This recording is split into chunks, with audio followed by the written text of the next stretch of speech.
محمد ادریس صاحب، بخاری شریف میں حضور پاک کا ارشاد ہے کہ اس طرح نماز پڑھو جس طرح تم مجھ کو نماز پڑھتے دیکھتے ہو۔ سوال یہ کہ حضور نے کس طرح نماز پڑھی جبکہ بخاری شریف میں حضور نے رفع یدین کی نماز پڑھی ہے؟ بخاری شریف میں حضور نے رفع یدین کی نماز پڑھی ہے۔ دیکھیے حضور نے مختلف طریقوں اختیار کیے مختلف اوقات میں۔ اب صحابہ کا طرز عمل یہ ہوتا تھا کہ مثلاً ایک روایت آتی ہے کہ ایک صحابی حضور سے ملنے آئے، کوئی بدوی تھے، دیہات کے آدمی تھے، انہوں نے حضور کو دیکھا کہ آپ کا گریبان کھلا ہوا تھا، آپ نے بٹن لگائے ہوئے نہیں تھے۔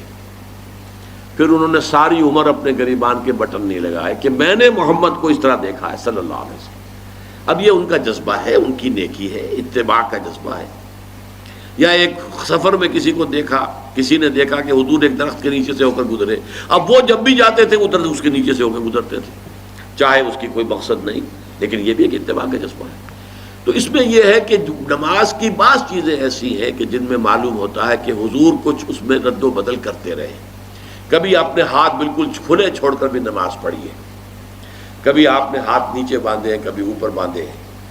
اسی طریقے سے رفع یدین کبھی ایسا بھی ہوا ہے کہ آپ نے وہ کی ہے جیسے کہ اہل حدیث حضرات کرتے ہیں، اور جیسے کہ یہ شیعہ کرتے ہیں وہ اس سے بھی زیادہ کرتے ہیں رفع یدین۔ اہل حدیث سے آگے ہیں، وہ بہت آگے ہیں رفع یدین کے اندر۔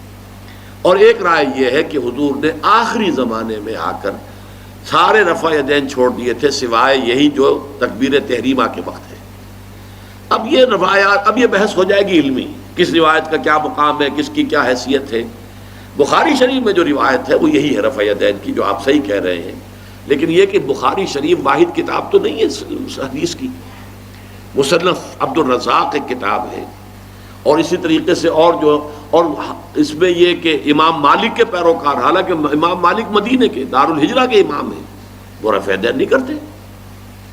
امام شافعی کے کرتے ہیں، امام مالک کے نہیں کرتے، امام ابو حنیفہ کے نہیں کرتے۔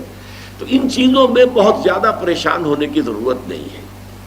اصل جو معجزہ ہے حضور کا اور اسلام کا وہ یہ ہے کہ 1400 برس گزر گئے لیکن نماز کے ضمن میں اتنا اختلاف نہیں ہے کہ تمام مسلمان باجماعت نماز نہ پڑھ سکیں۔ دیکھیں رفع یدین کرنے میں جماعت ٹوٹی نہیں، آپ نے کیا یا نہیں کیا، جماعت کی فارمیشن برقرار رہی۔ فرض کیجئے کوئی شخص یہ سمجھتا کہ پہلے سجدہ ہے پھر رکوع ہے،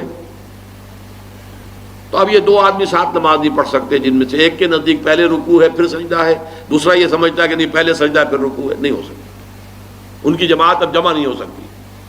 یا کسی کا یہ خیال ہو کہ جیسے ہر رکعت میں رکوع ہے کہ سجدہ بھی ایک ہے، وہ ایک سجدہ کر کے کھڑا ہو جائے۔ اب ظاہر بات ہے دوسرا شخص جس کے نزدیک دو سجدے ہیں وہ ایک اور سجدہ کرے گا، فارمیشن ٹوٹ گئی، اب وہ ساتھ نماز نہیں پڑھ سکتے۔ 1400 برس بیت گئے، مشرق بعید سے مغرب بعید، پوری دنیا، آج تو کوئی کونا ہے ہی نہیں جہاں مسلمان نہ ہو، لیکن جو سالڈ مسلمان جو ہیں وہ تو آپ سمجھیے کہ انڈونیشیا سے لے کر موریتانیہ تک تو مسلمانوں کی کتنی بڑی تعداد۔ لیکن کہیں ایسا نہیں ہے کہ آپ کی فارمیشن ٹوٹتی ہو، کوئی ایسا مسلک نہیں ہے جس میں یہ خیال ہو کہ مغرب کی رکعت میں 2 ہیں جیسے فجر کی ہے، نہیں، وہی 3 رکعتیں ہیں۔